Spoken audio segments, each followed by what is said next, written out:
चलो, अभी हमें देखना है कि इलेक्ट्रिक डिफ्रॉस्टिंग क्या होता है। आपका जो फ्रिज है ना, इस फ्रिज में इलेक्ट्रिक डिफ्रॉस्टिंग कैसे होता है। तो डिफ्रॉस्टिंग करने के लिए हमें हमारे पास या तो होना चाहिए बायोमेटल, दूसरा है हीटर। हीटर के बिना आपके फ्रिज में डिफ्रॉस्टिंग होगा ही नहीं। तो ये जो हीटर होता है ना, ये हीटर को कूलिंग कॉइल के सबसे नीचे वाले भाग में लगाया जाता है।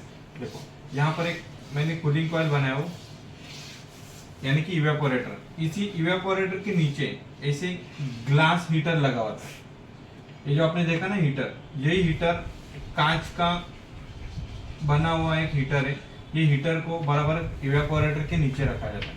जब ये इवेपोरेटर अधिक मात्रा में इसे बर्फ जमाने लगता है, यानी कि इवेपोरेटर या कूलिंग कॉइल आपका एक भी ट्यूब आपको दिखाई नहीं देता है, उस वक्त इस हीटर को ऑन करके आप इस फ्रिज को डिफ्रॉस्ट कर सकते हैं। उसको हम बोलेंगे इलेक्ट्रिकल डिफ्रॉस्टिंग। तो ये डिफ्रॉस्टिंग कैसे होगा, जब ये हीटर को सप्लाई मिलेगी ना, तो सप्लाई मिलने से ये हीटर गर्म हो जाएगा और यहाँ से आइस को पूरा पिघलाएगा। जैसे आइस पिघल जाएगा तो वापस आपका एक फ्रीजर जो है इवेपोरेटर, ये क्लियर होगा। क्लियर होने से एफिशिएंसी बढ़ेगी, मतलब फ्रिज की कार्य करने की क्षमता बढ़ेगी, जो वापस दोबारा तेजी से कूलिंग उत्पन्न करेगा। तो ये कैसे होता है हम यहाँ पर देखेंगे। देखो, अगर आपके जो बायोमेटल स्विच है, ये बायोमेटल स्विच आइस में रहेगा तो ही हीटर को ऑन करेगा। अगर ये अभी आइस में नहीं है, आप ये डायग्राम में देख रहे हो, अभी आइस में नहीं है, ये नॉर्मल कंडीशन में, तो भले ही मैंने यहाँ से सप्लाई ऑन करने के बावजूद भी हीटर हमारा ऑन नहीं होगा। क्यों?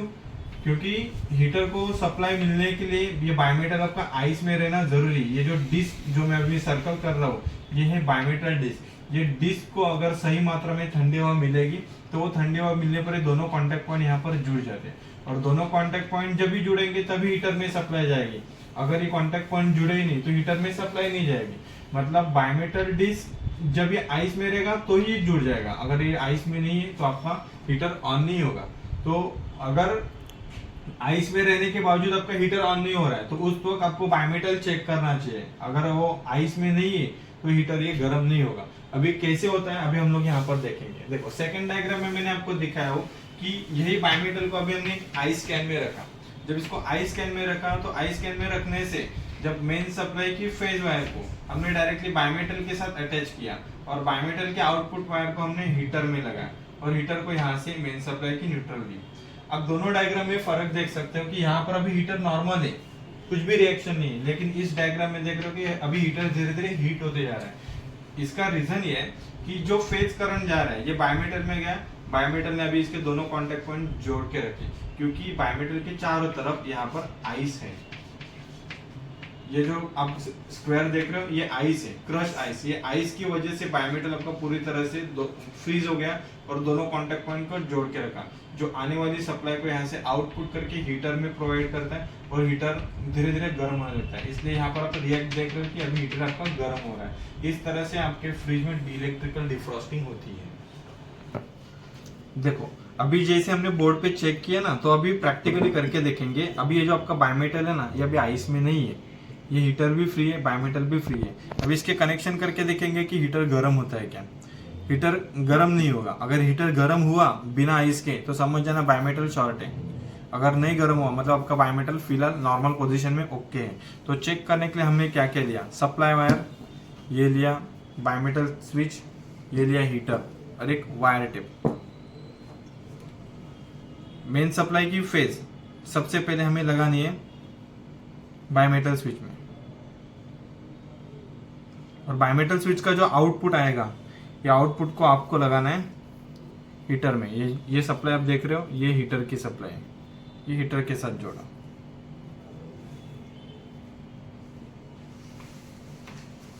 देखो, और ये जो न्यूट्रल है मेन सप्लाई का, मेन सप्लाई की इसमें दो ही वायर है, एक फेज एक न्यूट्रल है। ये जो न्यूट्रल है, ये न्यूट्रल को हम लगाएंगे हीटर के न्यूट्रल के साथ। देखो, ये है हीटर का न्यूट्रल।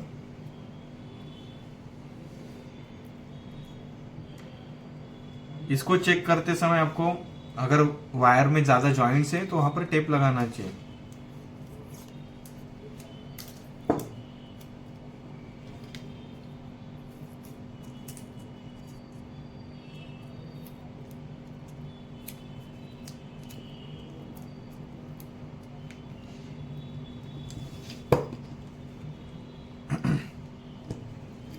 देखो क्या क्या कनेक्शन देखना एक बार।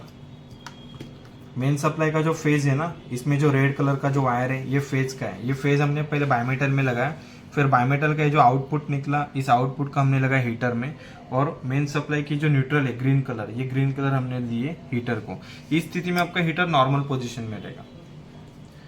यह है सप्लाई बोर्ड। सप्लाई बोर्ड में हमने यहाँ पर प्लग लगा दिया है। देखना हीटर नॉर्मल पोजीशन में ही रहेगा। हीटर के ऊपर कुछ भी रिएक्शन नहीं दिखेगा आपको। यहाँ पर आप करंट देख रहे हो,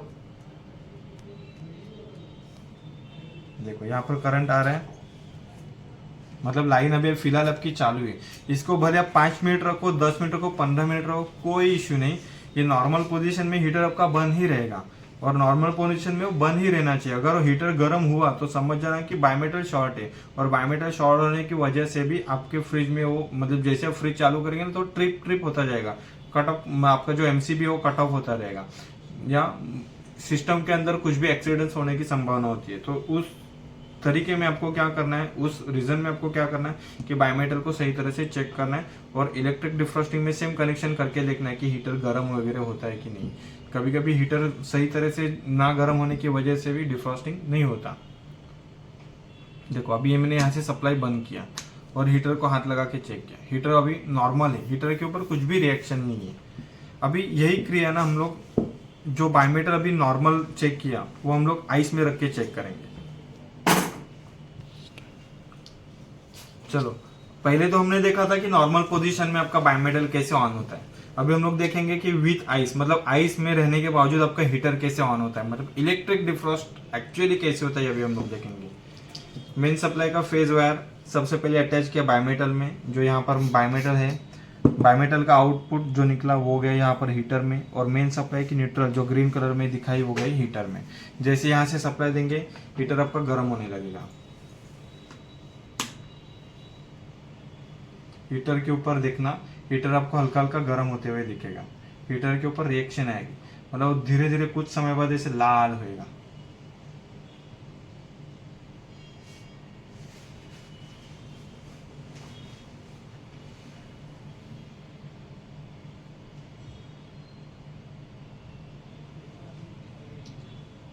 देखो अभी ये जो हीटर है हल्का हल्का धीरे धीरे गर्म होते जा रहा है।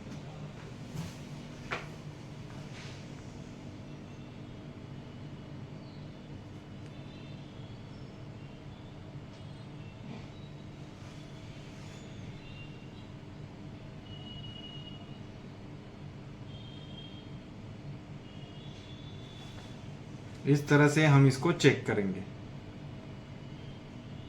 ऊपर हाथ रख के आपको हीटिंग का स्पर्श आएगा, हीट लगेगी। बंद। ये देखो ये हीटर अभी काफी गर्म हो गया है, आप यहाँ से देख रहे हो इसमें से भाप भी आ रहा है। गलती से हमारा ये वायर इसको टच हो गया तो ये वायर को भी इसने जला दिया, इतनी भारी मात्रा में गर्म हो जाता है। तो इसको बोलते हैं इलेक्ट्रिक डिफ्रॉस्टिंग। इस तरह से आपके फ्रिज में इलेक्ट्रिक डिफ्रॉस्टिंग होते रहता है।